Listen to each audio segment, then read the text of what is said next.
Good morning বন্ধু বান্ধৱীসকল। মই আজি আপোনালোকক মোৰ সৰু এখন বাৰীডৰা দেখুৱাবলৈ প্ৰয়াস কৰি আছোঁ। আপোনালোকক চাই কেনে লাগিব কমেণ্ট কৰি জনাব। এয়া মোৰ এখন চব্জি বাৰী হয়। ইয়াত নানান ধৰণৰ চব্জি খেতি কৰি আছোঁ। প্ৰায় 1-1.5 বিঘা মাটি হ'ব। তাৰ মাজতে বিভিন্ন ধৰণৰ শাক পাচলি খেতি কৰি আছোঁ পিছতীয়া ছিজনৰ। এতিয়া পিছতীয়া ছিজনৰ শাক পাচলিৰ ভিতৰত আছে আপোনালোকক দেখাবলৈ চেষ্টা কৰি আছোঁ। অলপমান মই ধনিয়া পাত সিজিছিলোঁ, লোকেল ধনিয়া, যিহেতু কম পৰিমাণৰ ভাল হৈছে, কিন্তু সেউজীয়া এই ধনিয়া পাত দেখিবলৈ পাইছে। ধনিয়া, ইয়াত জিকাও কৰিছোঁ অলপমান। জিকাও ভাল গ্ৰোথ হৈ আছে। এতিয়া নিৰাই আছোঁ বৰ্তমান, নিৰণি চলি আছে। ইয়াত জিকাৰ গ্ৰোথো বহুত ভাল হৈছে, কিন্তু পাছলৈ কেনেকুৱা হ'ব তাৰ ফলটো নাজানো। কিন্তু পুলিডোখৰ ভাল হৈ গৈছে। এতিয়া মই ইয়াত সাৰ দিছোঁ, গোবৰ আৰু ছাগলী গোবৰ দুটা মিহলাই দিছোঁ। ৰাসায়নিক পদ্ধতি অৱলম্বন কৰা নাই।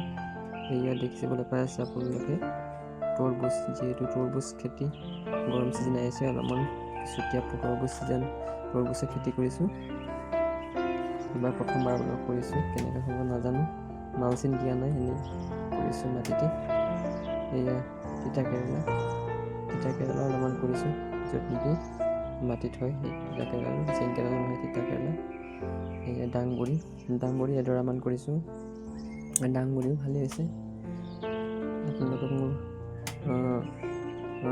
দাংবড়ি খেতি দেখুৱাই আছোঁ। আপোনালোকক যিদৰে দাংবড়ি খালি পাতল হৈছে, কিন্তু ভাল হৈছে গ্ৰোথটো। পাছলৈ কেনেকৈ হ'ব দেখুৱাওঁ আপোনালোকক, ফল কেনেকৈ লাগে পাছৰ ভিডিঅ'ত চাবলৈ পাব আপোনালোকে। এয়া মোৰ মানুহজনী পথাৰত কোৰ মাৰি আছে, যিহেতু কোৰ মাৰিবলৈ বহুত ভালকৈ হৈ গ'ল। পুলিবিলাক লগভগ পাৰেই হৈ গৈছে, গ্ৰোথটো ভাল হৈছে। সেইকাৰণে আজি কোৰ মাৰি আছোঁ দুজনে মিলি পেলাই, মানুহজনী আৰু লগতে ময়ো কোৰ মাৰি আছোঁ। ফৰকাল বতৰ, যিহেতু ইমান ৰ'দো দিয়া নাই, কাম কৰিবলৈ ভাল হৈ আছে। সেইকাৰণে দুজনে মিলি পেলাই আজি পথাৰত চব্জিত কোৰ মাৰি আছোঁ। মোৰ ভিডিঅ'টো কেনে লাগিলে আপোনালোকে কমেণ্ট কৰি জনাবচোন। পাৰিলে ছাবস্ক্ৰাইব কৰি দিব। ধন্যবাদ।